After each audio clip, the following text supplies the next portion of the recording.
যারা পারেন শাওয়াল মাসে 6টা রোজা রাখবেন। কয়টা রোজা? যাকে আমরা গ্রামের ভাষায় সরোজা বলি। গ্রামের ভাষায় কি বলি? সরোজা বলি। এই সরোজার অনেক ফজিলত।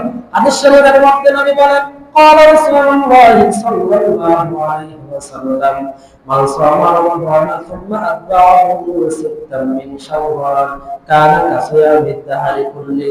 আল্লাহর নবী বলেন, আমার বান্দা বান্দী যদি রমজানের ফরজ রোজা রাখার পরে রমজানের রোজা রাখার পরে শাওয়াল মাসের মধ্যে 6টা রোজা রাখবে। কয়টা রোজা? 6টা রোজা রাখবে। আল্লাহ তাআলা এই 6টা রোজা রাখার বদৌলতে পুরা বছর রোজা রাখার সওয়াব দান করবে।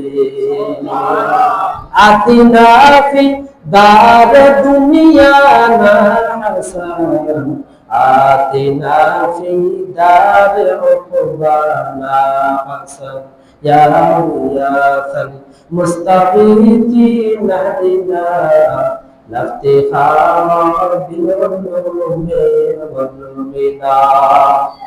পারবো তো ইনশাআল্লাহ?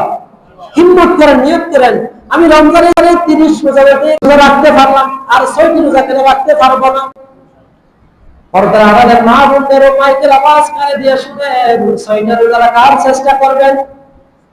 6টা রোজা লাগাতার রাখতে হবে না।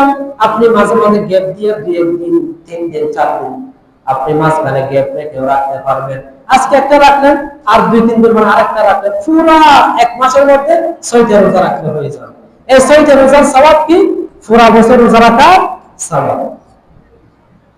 তাকওয়ার উপরে চলার 2টা পদ্ধতি বলেন। 1 নম্বর, গুনাহ ছেড়ে দিতে হবে, আর গুনাহ ছেড়ে দেওয়ার সহজ আমল হলো মিথ্যা কথা বলা ছেড়ে দেওয়া। 2 নম্বরে শাওয়াল মাসে 6 রোজা রাখা। 3 নম্বর আরেকটা আমল হলো যাদের হজ ফরজ হয়েছে তারা হজের নিয়ত করেন, তারা হজ করেন। যাদের উপরে হজ করা হয়েছে, হজ যাদের উপরে ফরজ হয়েছে, আপনারা হজের কি করেন? নিয়ত করেন। যাদের সবার কাছে যারা একবার গিয়েছে তারা আবার যাওয়ার নিয়ত করেন। এমন আল্লাহর বান্দা আছে যারা প্রতি বছর হজ উমরা করতে চায়।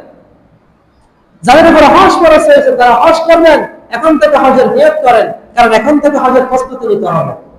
হজ না করে যদি আপনি মারা যান, আপনার উপরে হজ ফরজ, আর আপনি যদি হজ না করে যদি মারা যান, তাহলে তার জন্য কঠোর নিষেধাজ্ঞা দিয়েছেন আমার নবী।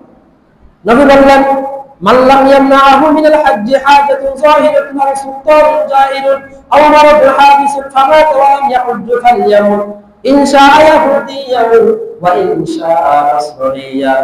আমার কোন উম্মতের উপর হজ ফরজ হওয়ার পর যদি হজ না করে মারা যায়, সে নাসারা হয়ে মরবে, সে খ্রিস্টান হয়ে মরবে, সে ইহুদি হয়ে মরবে, আমার কোনো পরোয়া নাই।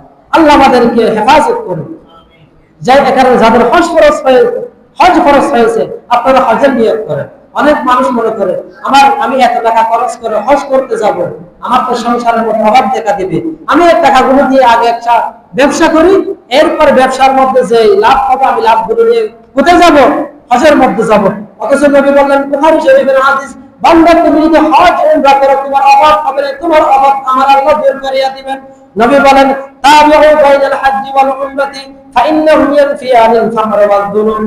তোমরা লাগাতার হজ উমরা করতে থাকো, তোমরা লাগাতার হজ উমরা করতে থাকো। এই হজ উমরার বদৌলতে আল্লাহ তাআলা তোমাদের অভাব দূর করিয়া দিবেন এবং তোমাদের গুনাহ আল্লাহ ক্ষমা করিয়া দিবেন। আল্লাহর ঘরে যেতে মন চাই না? রাসূলের রওজা পাকের সামনে দাঁড়াইতে মন চাই না? অবশ্যই চাই। এ কারণে হজের নিয়ত করেন, সবসময় আল্লাহর দরবারে দোয়া করেন, আল্লাহুম্মা ওয়াফিকনা জিয়ারাতাল হারামাইন, আল্লাহুম্মা ওয়াফিকনা জিয়ারাতাল হারামাইন। আল্লাহ আমাকে কাবাকে না দেখাইয়া কবরের ঘরে নিও না। আমাদের ইহরামের কাপড় আমার শরীরের মধ্যে না উঠাইয়া কাপড়ের কাপড় আমার শরীরের মধ্যে উঠাইও না।